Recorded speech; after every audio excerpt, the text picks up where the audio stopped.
Okay, when we talk about restoring freedom, we have to be careful not to be too romantic about the past. All right, it's one thing to survey how things used to be free, and certainly lessons we learn there we can certainly apply to modern times.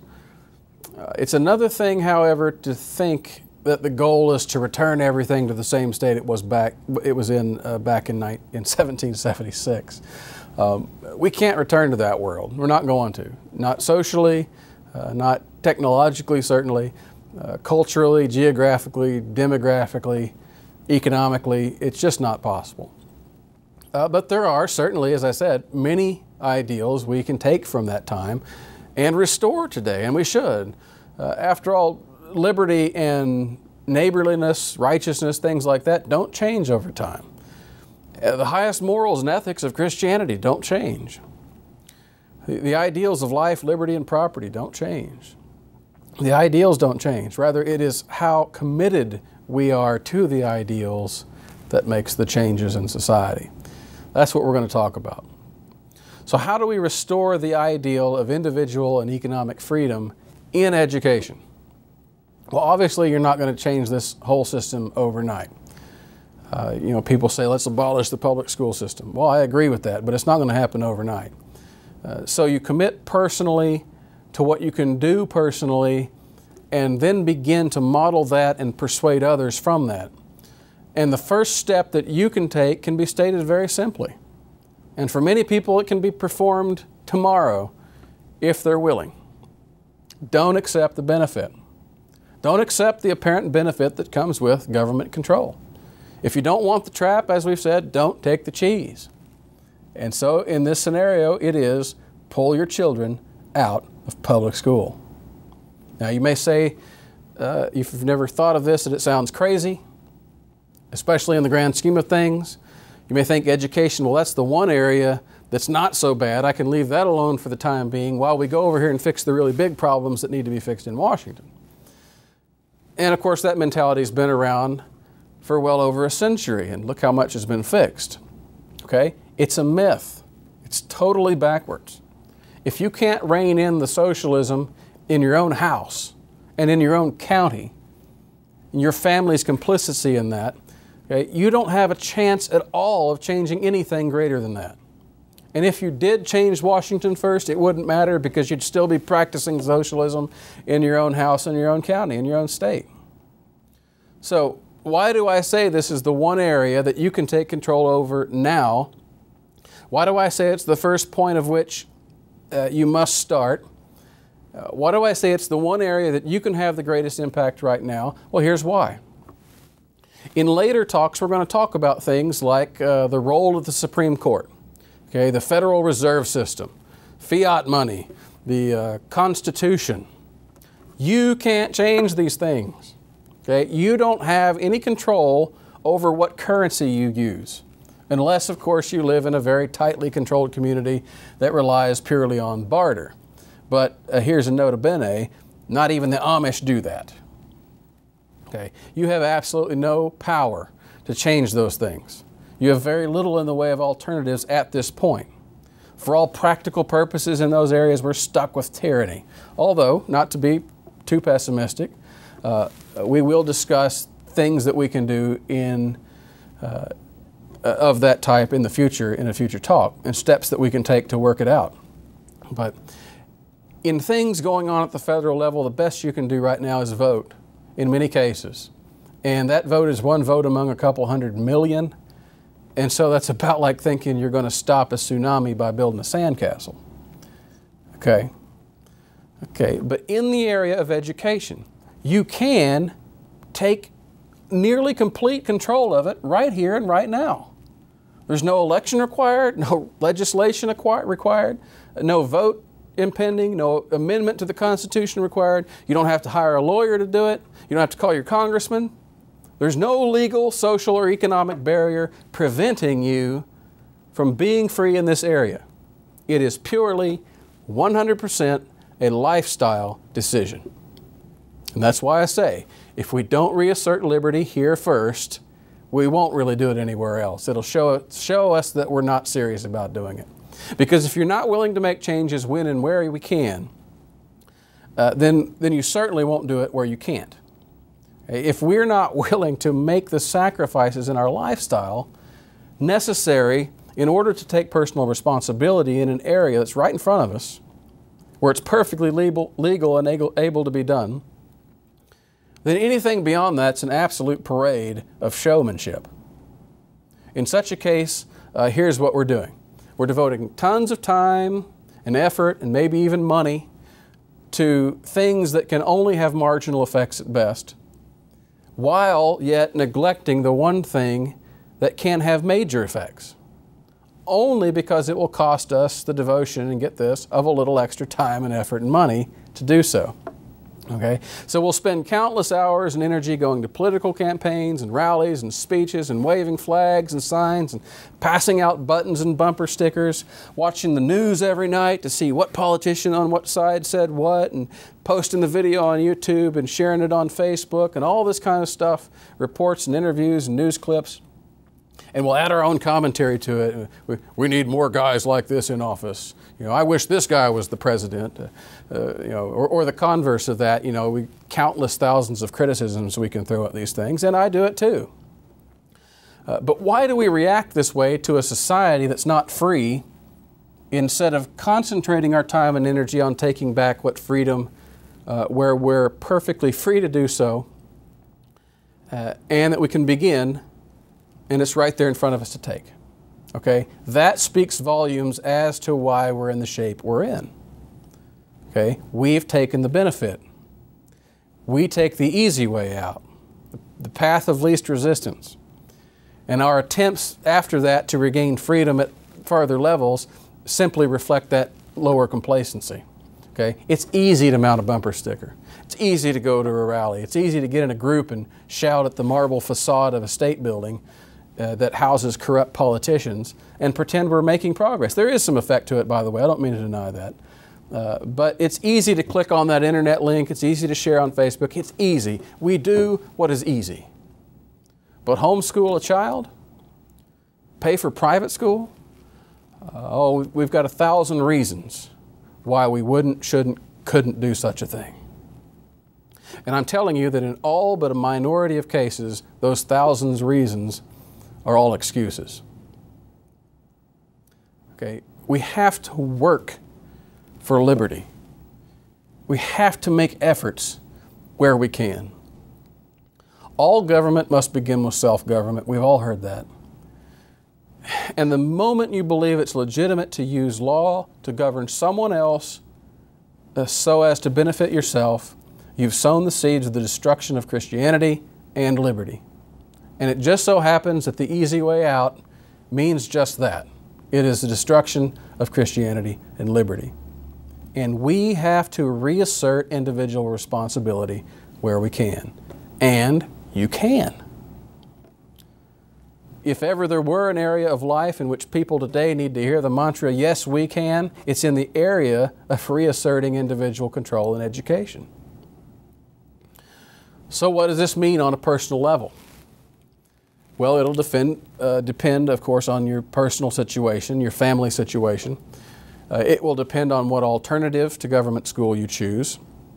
Now, I personally favor homeschooling for a variety of reasons, but you may decide private schooling is the best for your family. Fine. Now, the purpose is to not argue over the alternatives. The purpose is, in any decision, to reassert individual control over it, which means individual liberty. And by that, to begin the end of civil government domination of education and civil government coercion, and in fact all coercion in which someone forces someone else to do it their way. So let's consider a few case examples of these personal scenarios. In an ideal scenario, there is a traditional family in which the husband works, the wife is able to stay home and school the children.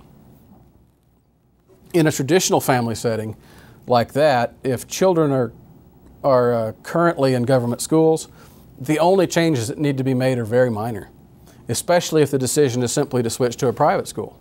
Okay? Here, the only changes are simply logistical. Decide what school you want, enroll the kids, and get them going. And of course, the greatest burden is going to be paying the tuition, which is going to mean simply revising the budget. Even a homeschooling in that scenario is easy. And by the way, it's a lot cheaper. The mother, or in some cases the father who's ever staying home, simply needs to get encouraged to do it and equipped to start doing it. And the encouragement can be found in many places: churches, support groups, co-ops, organizations. And there are a lot of organizations devoted to home education. All it takes is a phone call. Okay? And the same people in the institutions that can direct you, that can encourage you in that way, can direct you to a million curriculum and teaching resources to get equipped. And even my organization, American Vision, sells quite a few of those as well. So all it takes to find plenty of both of these things is an internet search. Really, that's how you get started. And in this case, there is no reason not to do it. And for the Christian, it could be argued persuasively that it's sinful not to do it. Now, of course, the traditional family scenario clearly is not the majority of cases today. Most traditional-like families that are even close to that today are also two-income families. And the children, if they're not at public school, are younger and they're in daycare. And in these cases, the decision whether to private school or homeschool, either one, is going to mean revising the budget. Private school obviously will require tuition, but homeschooling will require either hiring a private nanny and tutor, or more commonly, it's going to mean one of the parents staying home. But a parent staying home, of course, means at least a reduction to part-time salary for that parent, and likely a forfeiture of the second income completely. Okay, now I have to tell you, this is the most common resistance I hear in regard to homeschooling by people who have their children in public schools. Because they always say that the family needs all of both incomes in order just to make ends meet. All right, and I got to be honest with you, that while I know that's the case in some cases, I'm highly skeptical that it's truly as frequent as I hear it. Okay, in most of the cases that I've heard of this, that I've encountered, the so-called two-income dependent family has a large suburban home, a very comfortable lifestyle to match it. All right, now if families require two incomes in order to maintain this fairly cushy lifestyle, all right, and yet this makes government taxation for child care and education necessary, then don't we need to start asking questions about the lifestyle? Okay. In this scenario, the taxation is not so much subsidizing education as it is subsidizing their comfort and their cable TV and whatever else comes along with that. A nice little blender, I don't know. And it's really the case that the total of both incomes are not necessary. Or should I be more charitable and put that in the form of a question? Is it the case? Is it really the case that both incomes are absolutely necessary just to cover living expenses, house payments, utility bills, insurance, etc.? All right, I don't know. In some cases, like I said, yes, that's probably true. But in some cases, is it not the case that some cutbacks here and there, sacrifices in that lifestyle, tightening the budget across the board a little bit across the board, may just be the right thing to do for the cause of freedom? Okay, what is the price of freedom after all? Is the price of freedom that we live at the extremity of our means while passing off the fundamental aspects of life, like education, to be funded by other people through taxes?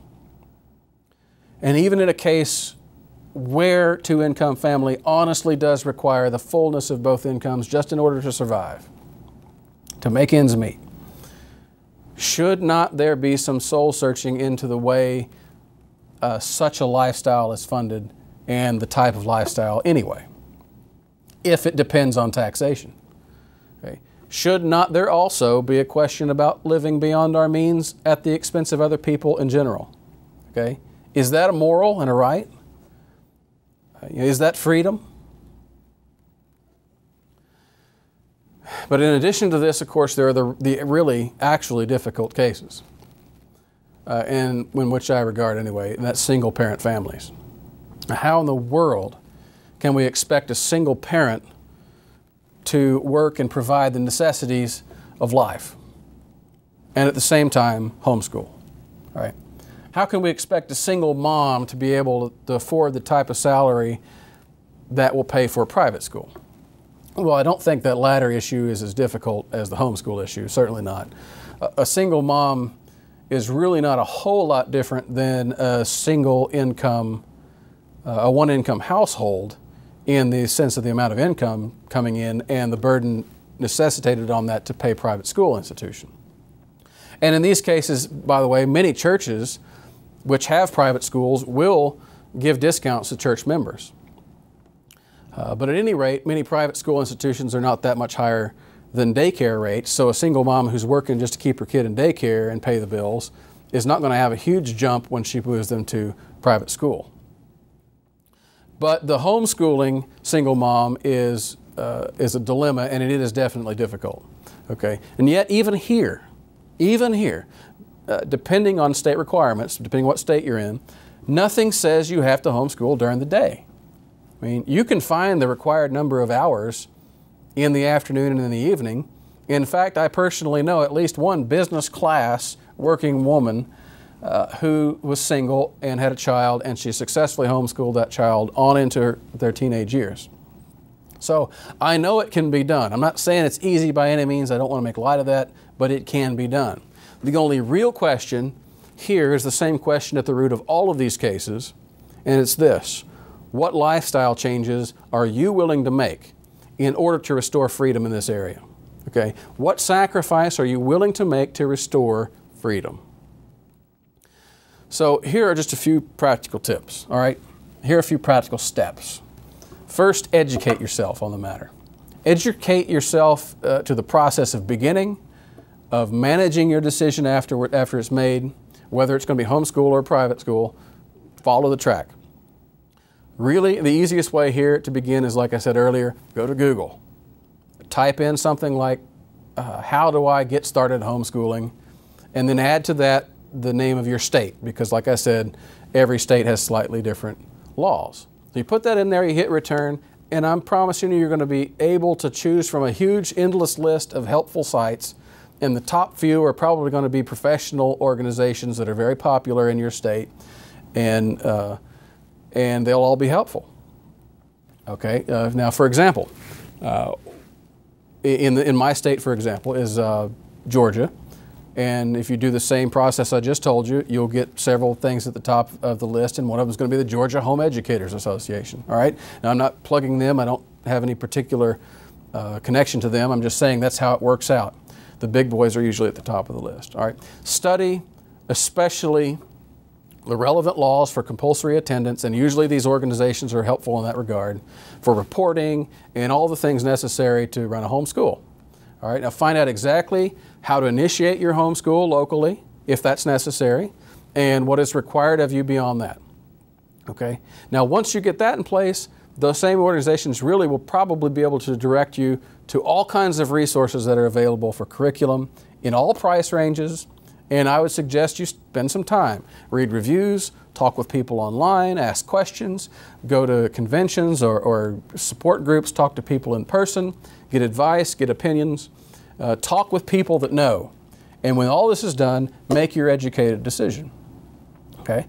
And then once that's in place, write the letters to your superintendent, establishing your order, whatever it is, order the necessary books, start the process, make the investments that are required in time and in money. Okay? Now here is a tip on this one. There are a lot of big package curriculums out there. You can spend $1,000 to buy an all-in-one curriculum for 1 year, if that's what you wanted to do. Certainly don't have to spend that money anywhere near that money, but you can. And I would suggest not doing that, because if you get halfway through it and you find out it doesn't work for your child, or you don't like the content, or you don't like the books, or anything you have any problem with it, then you're stuck with having spent $1,000 on it, and you will have wasted your money essentially. Most people I know, including myself and my wife, prefer to design their own curriculum piece by piece as they go along. That's just one more level of freedom. Okay. Now also, get some books for yourself. Okay. Learn how to become more than just someone who's ambling into homeschooling and trying to go through the motions, which does happen to some people. Okay.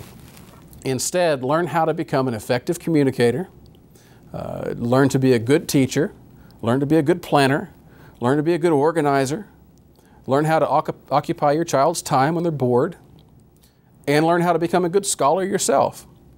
Okay? Improve yourself as much as you improve your child. An old preacher told me years ago that you can never lift someone higher than you can reach. And that's true. So improve yourself, improve your reach. Okay? So educate yourself and then make the investment and then start doing it. All right? Just jump in and start doing it. That's the most important thing. It's more important than trying to get everything in a row and everything perfected and then start. Because if that's what you want, you'll never start. All right? And yes, you're going to make mistakes. Of course you're going to make mistakes. But you'll learn from those mistakes. They're not going to hurt anybody. And the child will learn from the changes, and they will see you learning to adapt to changes and mistakes, and that's a great experience. Okay? Everybody's going to be better for this. But the point is to start. Okay? There will always be more to learn down the road, no matter how good you are, by the way. There's always more to learn down the road. Now, in addition to taking back individual and family control to the extent that we can already, we should also educate ourselves in regard to the larger picture. Okay. There could certainly be, we could hope for there to be, further political goals at which to aim, beginning at the local level. Now, like I said, an ultimate goal could be to abolish all public taxation and funding for schools in general. Get the civil government completely out of the market of education. But immediate, and I think very proper and honest and fair step in the meantime would perhaps be a law that exempts anyone from property tax who is private schooling or homeschooling their children already. No one should be taxed to pay for anyone else's education, but especially people who already pay such high personal costs in time and money and effort to take care of their own should not have to bear the added costs of others on top of that. Okay? As it currently stands, people like me and other homeschoolers and private schoolers who do bear those costs are bearing what is essentially double the tax burden. Okay? Now, not only would this proposal be economically fair for those who already pay for their own, but that fairness in itself would become an incentive for more people to pull out of public school. And that may be what frightens politicians more than anything, I don't know. But for more people to become private tutors and teachers and create more private schools, this can only be a good thing. When more and more property owners realize that they can afford a more than adequate homeschool curriculum for way less than the price of their property taxes, they would certainly want to move in that direction as quickly as possible, many of them. And of course, that's not to mention all the further benefits of homeschooling that come along with it. And if more people moved into the private school market, in addition to the homeschool market, not only would the options increase like we talked about earlier, but a range of levels of affordability would arise more clearly, and it would be there to serve people who wish to afford more or less tuition. In other words, lower classes would also have options as well. And depending on your status and property, when the market reaches an equilibrium, which I mean is what's going to happen when the distortion of the state's monopoly on education is taken out of the way, okay, you would soon be able to afford yearly tuition at a nice private school easily for the amount of your property taxes. Okay, and that's considering the average middle-class property owner. Okay, this is probably already true for many people, depending on the person and the school they would wish to attend. If the essential monopoly of government over education is broken, a free market in education, considering all of today's technology, all of the vast information resources, free vast information resources, that free market would produce options that we probably can't even imagine currently. I envision charitable organizations starting schools that surpass public schools in capability and efficiency and serve even the poorest of the poor. And that they do so in a way that's superior to the one-size-fits-all model of government education. We should also, if we were to consider the political side, look further into revenues. This is an interesting area. You know, we get all upset about Washington overrunning its budget, come down to your county and ask for an itemized budget of your county's expenses, and especially the school district. Okay. I've just discussed the personal exemptions, which make perfect sense, obviously. But we are in this project, doing this project in the context of county rights, right? Restoring America county by county. And the county is the fundamental unit of government in America. And the sovereignty of the county is what we need to pay attention to. The sovereignty of the county administration is going to be compromised to the extent that it accepts funding from higher levels of government, the state or the federal level, which always, by the way, come with mandates and regulations and other strings attached and tens of thousands of forms and paperwork and bureaucrats attached. Okay. In order truly to reassert local district control, which is the basis, after all, behind most people saying our schools are different, the source of funding must remain always and only local. Okay. But the truth is that nationwide, most local school districts received less than half of their funding from local level. More than half of it comes from the state level, about 10% of it from the feds, and only about a 40% roughly, depending on the state, comes from local taxation. Now, of course, all of this is a tax bill that's picked up by the taxpayers in general. But when higher and higher levels of government are in control of those revenues, the money all gets pooled together and homogenized and then reapportioned to districts in a more equal way than it was collected. In other words, it's one more deceptive way to redistribute wealth. Okay? Local districts should reassert control and could do so by refusing to accept handouts. And of course, this would take pressure from the community on the school boards, on the local administrators. And again, it's going to take a willingness on the part of all who are involved to sacrifice personally and to make do with the limitations of their own means. But it should be done, and it could be done. And it should come in addition to local and state and federal exemptions for anyone not directly using the system, but rather homeschooling or private schooling already. Okay, the goal is to exercise what freedom we can in the area of education, and in doing so, create a movement that will make it socially viable to free up education completely. Now, this, I realize, is not a walk in the park, but it is the easiest thing we can do right now in the effort to restore America. It's sitting there right in front of us, waiting to be done. And all it takes is a little commitment, a little sacrifice. So what are you willing to sacrifice? What are you considering important? All right. Do you consider important freedom or integrity or honesty? Can these things be compromised for the cause of convenience and comfort on your part? Should they be? All right. That is the question at the root of restoring America one county at a time. And it begins with the issue of education.